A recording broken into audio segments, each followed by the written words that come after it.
Good afternoon, everyone. Welcome to St. Mark's United Methodist Church and this concert on our St. Mark's Presents concert series. We are so excited to have the exquisite pianist Claire Longendijk here today to play for you. She's taking the world by storm with her performing, and you are just in for a real treat this afternoon.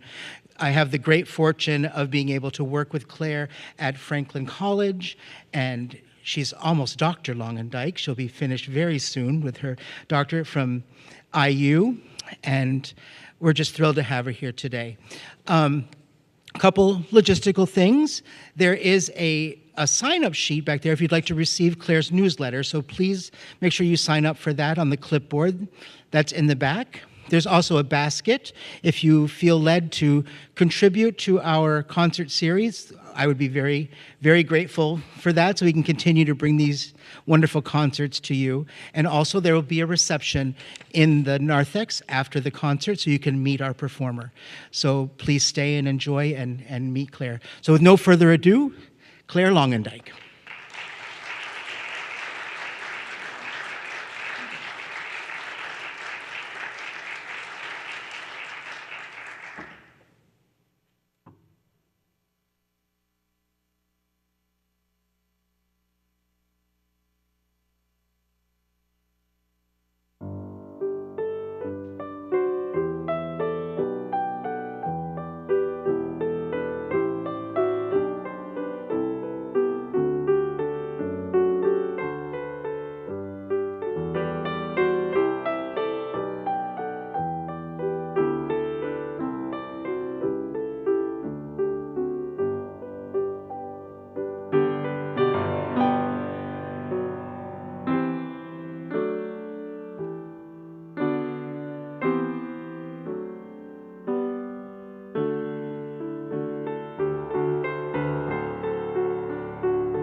Got it.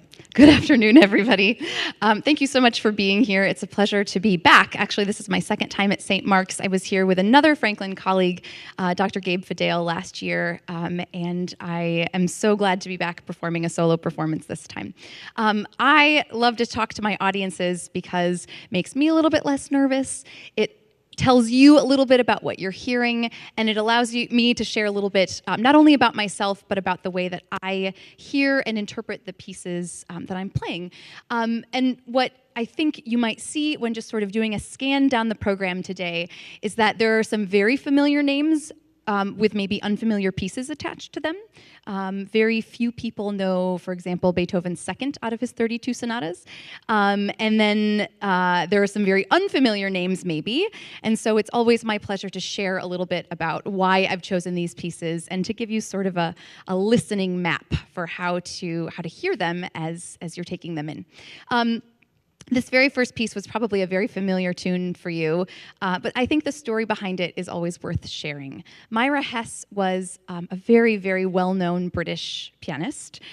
She lived beginning of the 20th century and through the Second World War, both World Wars actually, and she is very well known amongst musicians and pianists in particular, because during World War II, she held a weekly concert series, not too unlike this one, to sort of raise morale and bring people back to what truly matters, what we are fighting for, which was art and humanity and life. And this was a piece that she performed quite often on that series because she would play chamber music and solo performances just about every week. And then she would invite friends to perform with her. And when the very first time that she heard Bach's cantata number 147, which is what this movement is taken from, she was so taken aback by the beauty of this final movement that she went home with the full open score, sat down at the piano, and began to reduce it. So to play what I just played for you, but from about 100 lines, all of the instruments, all of the choir parts. And she began to play it and took such joy from that she started using it as an encore at these performances that she would perform. And she was a pretty prolific concert pianist. And one day, an audience member came up to her and said, "Myra, this piece is so beautiful, you have to write it down so that future generations of pianists can play it." And she had just been playing it from rote, by memory. And so she went ahead and wrote it down, and it has become somewhat of a pianist's favorite as an opener and sort of a light palate cleanser. But I think that even as a palate cleanser, there's a whole lot of beauty and really depth to it. So I hope that you heard that and appreciate that history. Actually, I gave a performance in Maine a couple of weeks ago, and a gentleman came up to me. He didn't look much older than 75, I would say. He came up to me and he said, 75 years ago, in a British accent, 75 years ago, I heard Myra Hess play that piece at the National Gallery during World War II. And I was like, I was just about moved to tears. I thought that was so amazing. So the next piece on the program, I have to remember my program order. The next piece on the program is one of my personal favorites, and it comes with a little backstory. I mentioned that Ludwig van Beethoven wrote 32 piano sonatas, and the number 32 is particularly important for me right now at this time in my life, right in this moment, because I am about 2 months and a week away from my 32nd birthday. And it just so happened that between January 1st and May 22nd, my birthday, if you sign up for my newsletter, then you can remember to send me a happy birthday email, I am performing 32 concerts, which is a lot, yes. And this, you find me a little bit weathered right in the middle. This is lucky number 16. And I've been sort of all over the place. I spent 10 days in Boston where I performed 6 concerts, 10 days, 6 concerts. 3 concerts in the Twin Cities of Minneapolis and St. Paul, 5 concerts in Maine in the upper Northeast. And on Wednesday, I leave for my spring break, and I'm performing 8 concerts in 11 days in the Bay Area of San Francisco. My first time out there. So the numbers just sort of racked up, and it was purely coincidence that it turned out to be 32 on my way to my 32nd birthday. But it's sort of a fun countdown as a way of fighting the fear of getting older. So as I said, Beethoven wrote 32 piano sonatas, many of which are cherished by pianists, are well known to audiences. But can anybody raise their hand and tell me if they've actually heard the second piano sonata performed live before? Aha, no one in this audience, at least no one that is willing to say that they have heard it. This second of the 32 comes in a set of three, the three first sonatas that Beethoven wrote, and that are dedicated to another very well-known composer whose name is Franz Joseph Haydn. And Haydn was in Vienna, living and working in the area of Vienna when Beethoven was just starting to compose. And Beethoven took a few lessons with him. He studied with him for a short while. And he claimed after the fact, very arrogantly, young, arrogant Beethoven, that he learned nothing from Haydn. But I think that this second sonata, and indeed all three of the sonatas in this first group, show us that that's absolutely not the case. Although Beethoven's works tend to be longer and a little bit meatier, we'll say, they incorporate two very key elements that we see all over Haydn's writing. The first is a sense of humor. And what I mean by that is literally little gestures that will make you laugh out loud or put a smile on your face. They're sort of whimsical. There's a sense of whimsy in the way that he's treating the instrument and the gestures that he's using. And then the second thing that sort of goes hand in hand with that is a sense of surprise. And Beethoven is incorporating this sense of surprise into very quick changes in dynamic, in character, in tempo, and all of this wrapped up create this about 23-minute long work that I think if you look at my face, I'll have a smile on my face from first note to the last, and I hope that you feel the same way.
Thank you.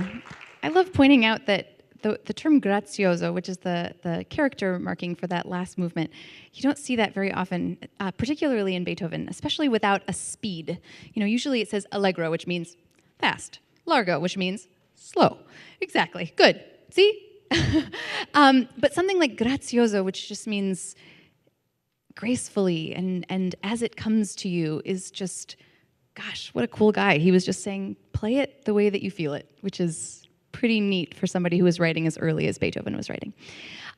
Speaking about playing the way you feel it, the next piece on the program is really fun. I posted on my Instagram account yesterday that I don't think I've ever had so much fun practicing this next piece as I have with this. I mean, it's a difficult piece, but it's really rewarding.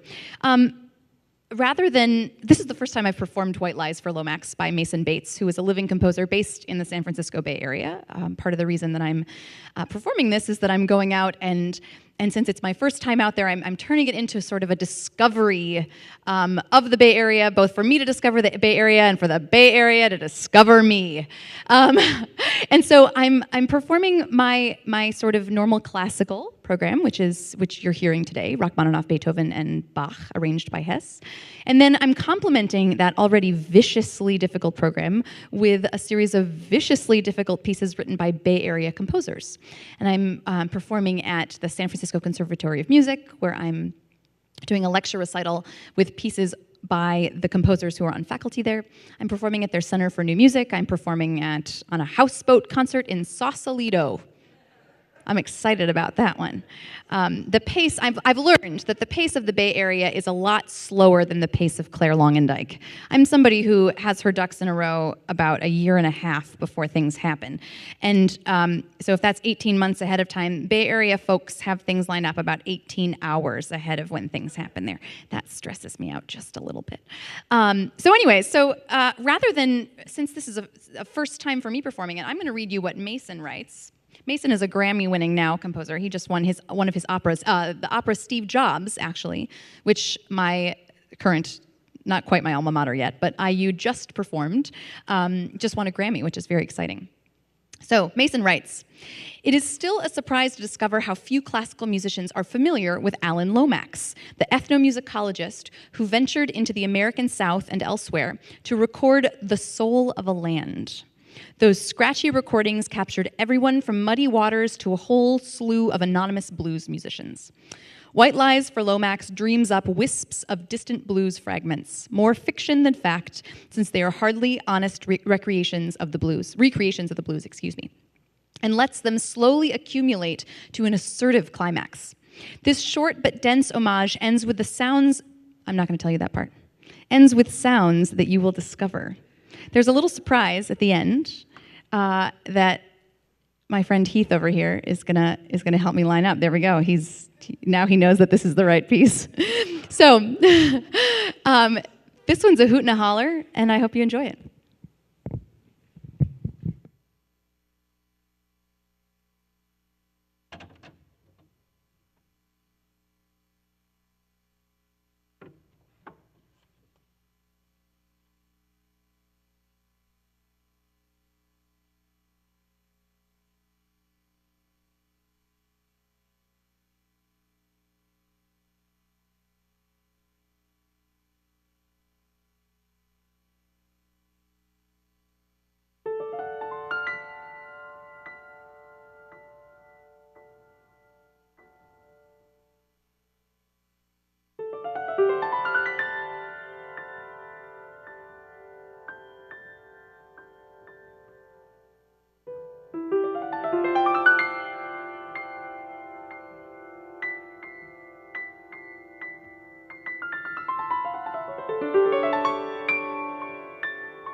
Well, you know that a woman just turned her head and smiled.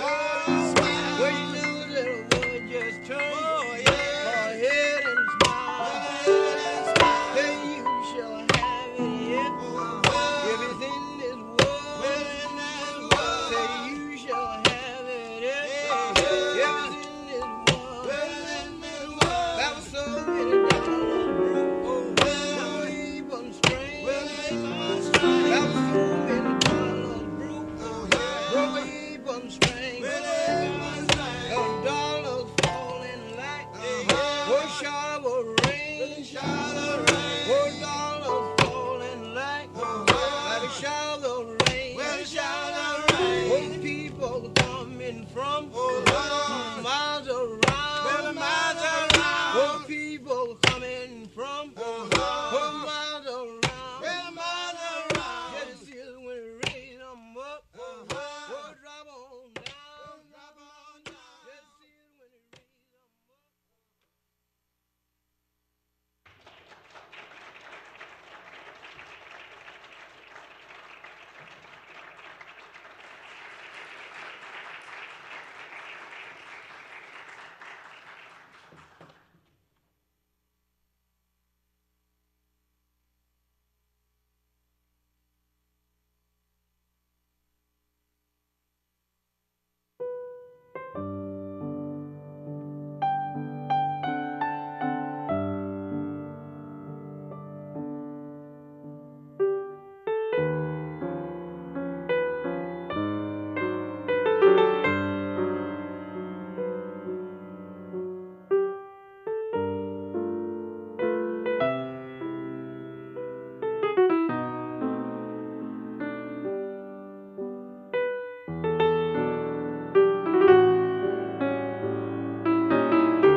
Interestingly enough, each piece on this program is written by someone as an ode to someone else.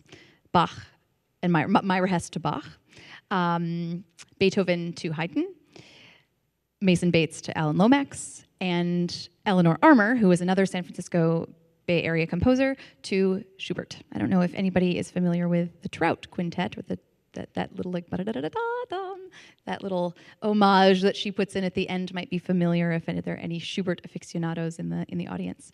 And finally, to cap that all off, we've got Rachmaninoff to Corelli. This piece, I don't even. It sells it short to call it an ode, to call it an homage. It is just like a free will offering of Rachmaninoff's soul to this Baroque era composer, Arcangelo Corelli. Interestingly enough, Arcangelo Corelli did not actually compose the theme that you're going to hear at the very opening of this piece, but it is attributed to him because he's the one that made it famous. He composed a piece over this set of chord changes, which are called La Folia, which is the theme that you will hear, a theme for the keyboard instrument at the time, the cembalo, and violin. And that piece became very famous. You might recognize the theme when you hear it here. And many people after that took that same set of chord progressions called La Folia and improvised over them, created pieces over them. The best metaphor is if you're familiar with jazz charts, La Folia was the most famous, was the satin doll of the Baroque era, or the autumn leaves of the Baroque era. Everybody liked to jam over La Folia. What Rachmaninoff does is pretty spectacular, though. But I like to start with a little anecdote before I tell you what you're in for, because it takes a little bit of the weight off my shoulders.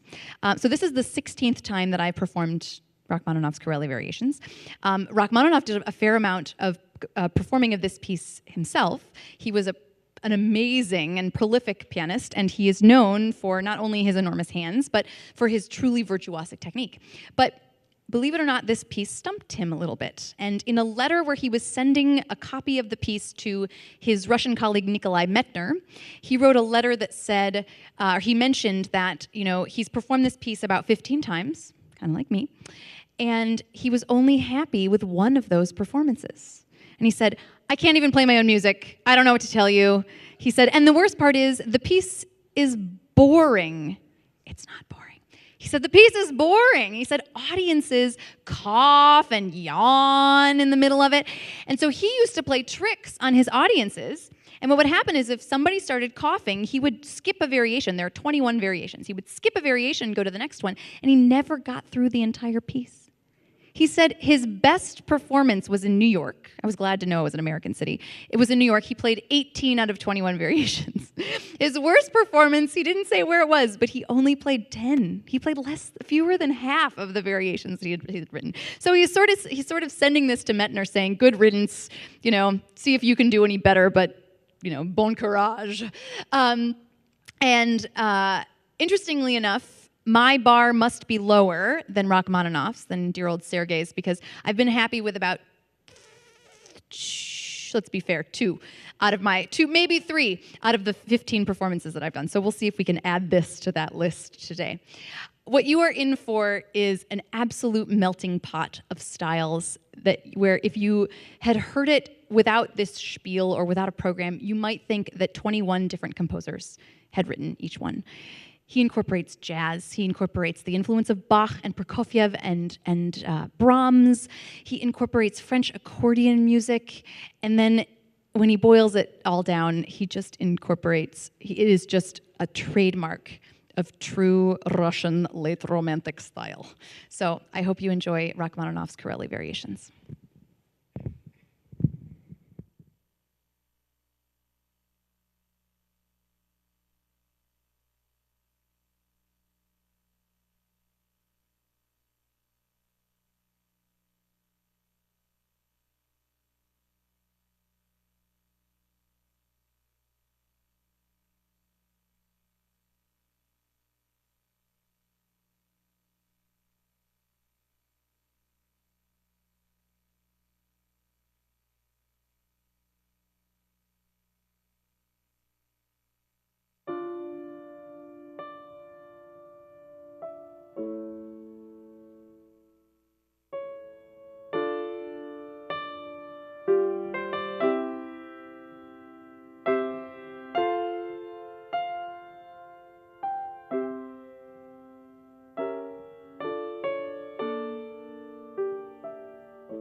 Thank you.